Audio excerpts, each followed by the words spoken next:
250 kishiga joy qilinglar. Mana bugun Bosim boboga Samarqand Jonboy tabrik jamoasidan 215 kishi kelgan.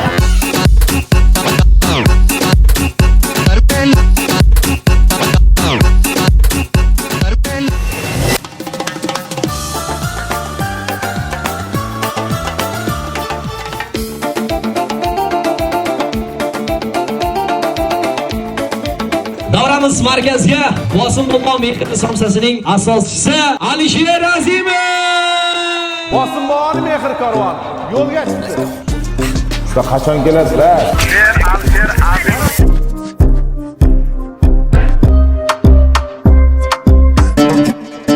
Samarqand Jonboy tabrik treyverdan 215 kishi kelgan.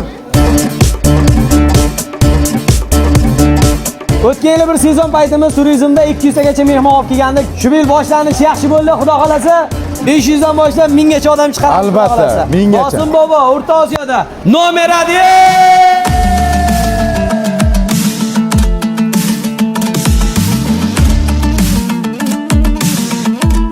Bosim bobo!